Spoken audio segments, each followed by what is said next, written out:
Kau cemburu pada Putri Xian dan ingin ia mati. Aku sudah membesarkan MU dengan susah payah, tapi ini balasan MU padaku. Aku sangat kecewa padamu Mei Mei, Raja Rui, Putri Xian kalian beri hukuman apapun. Aku tak akan ikut campur lagi, dia sudah bukan putriku lagi, ucapnya tegas nan sedih. Mei Mei terkejut dengan kedatangan semua orang dan perkataan pendeta suku. Aba kau tega membuangku, aku ini putri tersayang MU kan. Aku ini betina tercantik di sini, harusnya tak begini, ini semua gara-gara kau Xian. Rencanaku hancur karena MU, aku tak akan memaafkan MU, teriaknya keras penuh kebencian. Raja Rui sangat geram, hanya betina rendahan berani-beraninya kau membuat Xian menjadi gemuk. Bahkan sekarang kau berani meracuni istriku, kau pantas mati. Pala jurut seret betina tak tahu diri ini ke penjara, besok kita eksekusi di alun-alun kota, katanya tegas penuh. Xian menghentikan ayahnya itu, ia berpikir jika hukuman mati membuatnya mati dengan tenang, ia memerintahkan untuk memberi hukuman, memotong lidah, kaki, dan tangannya. Lalu berikan racun yang sama terus-menerus hingga mati. Itu baru hukuman yang setimpal baginya, katanya sambil tersenyum. Seluruh warga gempar dengan perkataan Xian, namun mereka juga setuju dengan hukuman itu. Karena Mei Mei sudah durhaka kepada pendeta dan berani meracuni tetua Bai, lalu ingin melenyapkan putri pemimpin suku. Itu semua termasuk tindakan yang sangat kejam untuk ukuran kesalahan seorang betina. Seshi tak menyangka bahwa betina yang terlihat lembut itu ternyata sangat licik. Ia bersyukur karena menolak betina itu dulu dan sangat bangga pada istrinya. Tapi juga takut padanya karena ketegasnya itu. Li Jun juga tak menyangka bahwa adik imutnya itu ternyata begitu sadis. Namun itu sangat bagus karena membuat seluruh orang dan para suaminya. Jadi tak ada yang berani bersikap kurang ajar padanya, ucapnya tersenyum tipis. Mei Mei terkejut dengan hukumannya itu, ia tak menyangka si pemalas itu akan berkata seperti itu. Ia tertawa dan berkata bahwa akan ada masanya suku ini akan hancur, ingatlah ucapanku ini, teriaknya. Semua orang tak memperdulikannya, ia diseret ke dalam penjara bawah tanah yang gelap dan lembab. Setelah kejadian itu, Xian merasa lega akhirnya ia berhasil membalaskan dendam pemilik tubuh. Dan dendam tetua Bai, lalu ia kembali mengerami anak dan mengobati tetua Bai. 3 hari berlalu tetua Bai pun sembuh dari komanya itu, lalu memeluk Xian. Ia menangis mendengar semua hal yang terjadi di saat ia sedang koma. Dan merasa bersyukur karena pelakunya sudah dihukum berat. Tak lama kemudian kedua telur besar itu menetas, telur pertamanya menetas berwujud naga kecil hitam. Dengan pupil mata emas, ujung tanduk berwarna emas, bagi naga itu langsung memeluk Xian. Telur kedua menetas berwujud naga biru muda kecil, pupil mata ungu muda. Dengan ujung tanduk berwarna hitam, ia juga ikut memeluk Xian dan memanggilnya Mama. Xian sangat senang akhirnya anaknya lahir selamat, ia menamai kedua anak itu Long Ziji dan Long Xianhei. Ling, selamat Tuan, Anda telah berhasil menetaskan kedua anak dan menyembuhkan tetua Bai. Poin yang diperoleh adalah 100 poin dan 2 set baju bayi. Setengah minggu telah berlalu, mereka melewati hari dengan sangat damai dan bahagia. Raja Rui juga pamit untuk kembali ke sukunya, karena sudah terlalu lama di klan suku Rubah Putih. Ia sangat tak rela berpisah dengan anak dan cucu imutnya, namun tugas sebagai pemimpin membuatnya mau berpisah dengan keluarganya itu.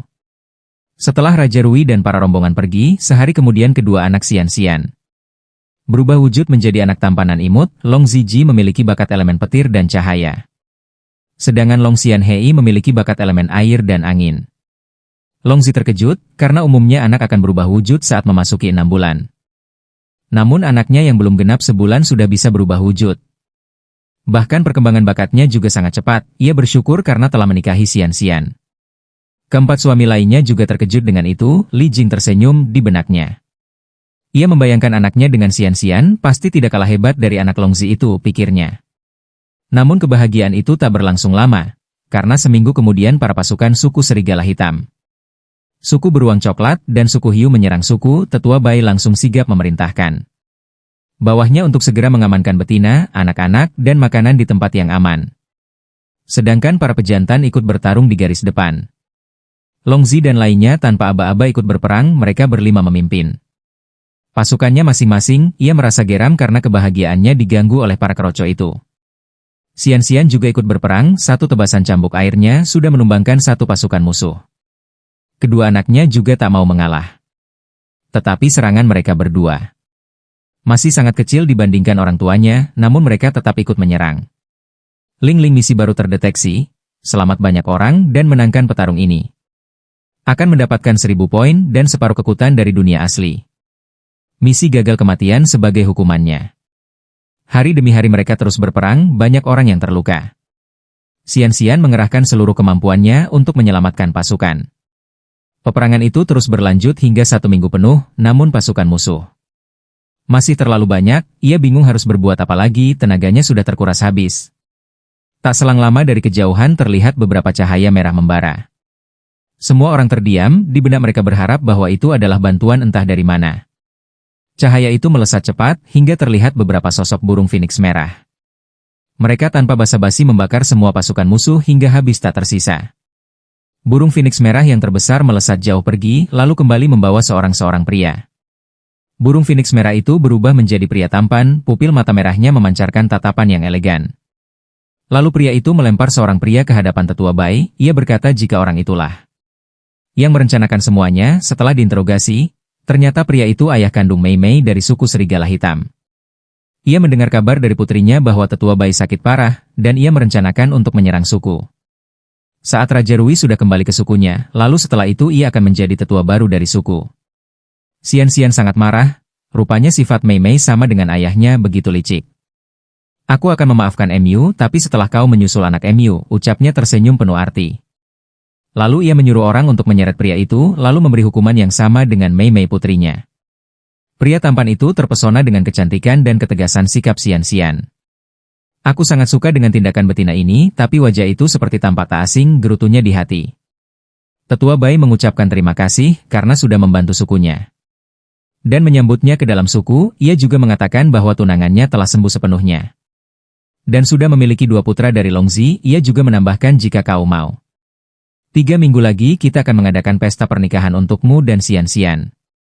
Atau kau mau membatalkan hubungan pernikahan dengannya, ia akan menyetujuinya, katanya tersenyum.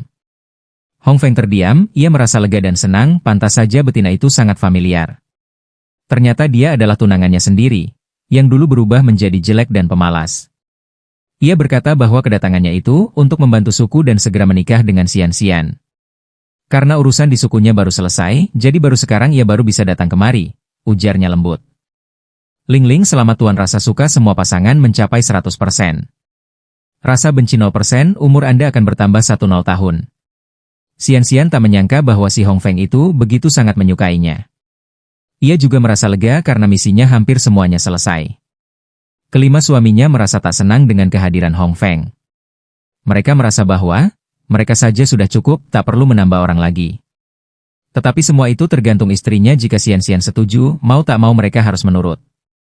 Tetua Bai mengumumkan pada semua orang jika 3 minggu lagi akan ada pesta pernikahan. Setelah itu akan dilanjutkan dengan ritual pelantikan tetua baru, ia akan menurunkan tahtanya kepada Xian. Seluruh warga bersorak gembira, Li Jing sangat bangga pada istrinya. Karena ia menikahi wanita yang begitu hebat, namun ia sedikit merasa sedih. Karena belum pernah melakukan itu setelah pernikahannya. Saat makan malam, semua anggota keluarga berkumpul di halaman rumah Xian. Saat sedang asik mengobrol, Long Zi dan Long Hei menghampiri ibunya dan merengek. Sambil menangis lirih, mereka meminta seorang adik karena mereka sangat bosan saat bermain. Seluruh keluarga yang mendengar itu tersedak dan tertawa dengan permintaan kedua anak kecil itu. Xian merasa malu dengan perkataan anaknya itu, lalu berkata jika nanti pasti akan ada adik baru. Sudah, jangan menangis, habiskan makanan kalian lalu sikat gigi. Cuci muka, tangan dan kaki, lalu tidur, suruhnya lembut. Mereka berdua menurutinya. Kelima suaminya memberi kode keras, namun Xian tetap tenang melanjutkan makannya setelah makan. Tetua Bai dan Li Jun kembali ke rumahnya, lalu Xian membereskan meja makan. Dibantu dengan para suaminya, saat Li Jing dan Xian berdua. Li Jing berkata, aku ingin bertanya sesuatu padamu. Tapi kau jangan marah, kita kan sudah menikah, aku sudah sangat bersabar untuk menunggu MU. Apa kita sekarang bisa melakukan itu? Tanyanya dengan pipi merah padam. Xian tertegun, ia tahu situasi seperti ini akan terjadi, namun ia tak menyangka bahwa situasi itu akan terjadi begitu cepat. Ia menjawab, nanti, aku akan membicarakan hal ini padamu. Dan yang lainnya? Bisakah kamu mengundang yang lainnya? Katanya malu. Li Jing tersenyum lalu mengundang yang lainnya. Di teras depan para suami sudah berkumpul. Xian duduk lalu berkata bahwa ia mengundang mereka ke sini Untuk mengumumkan tentang jatah tidur dengannya, ia juga menambahkan bahwa semua ini untuk kebaikan bersama. Kelima suami sangat senang mendengarnya, namun mereka saling adu tatap. Lalu Xian melanjutkan bahwa jatah tidur akan sesuai dengan urutan. Dan malam ini jatah tidur dengannya jatuh kepada Li Jing dan jatah tidur akan berganti. Setiap 2 hari sekali. Dan untuk Hong Feng, karena kita belum mengadakan pernikahan, maka jatah tidur ini tak berlaku padamu ya. Sekian dan bubar, ini sudah sangat malam, lanjutkan kegiatan besok, ucapnya tegas namun lembut. Li Jing sangat senang dengan keputusan itu, ia sudah menanti saat-saat ini dengan lama. Dan akhirnya sekarang gilirannya juga, pucuk dicinta bulan pun tiba, katanya dalam hati. Hong Feng merasa sedikit kecewa dengan keputusan itu, namun di sisi lain, memang dirinya yang belum mengadakan pernikahan dengannya. Dan keputusan itu sudah sangat adil bagi mereka, pikirnya. Di kamar Xian dan Li Jing duduk di kasur, mereka terdiam, lalu Li Jing mendekat lebih dulu. Dengan pipi merahnya ia memegang pipi Xian dengan lembut dengan tangan besarnya. Mencium bibir Xian dengan pelan, lalu mendorongnya ke kasur. Xian terkejut, rasa ini berbeda dengan pertama kali ia melakukannya dan Longzi. Rasa hangat yang lembut membuatnya terbuai, ia tak menyangka bahwa Li Jing sangat ahli saat melakukan itu.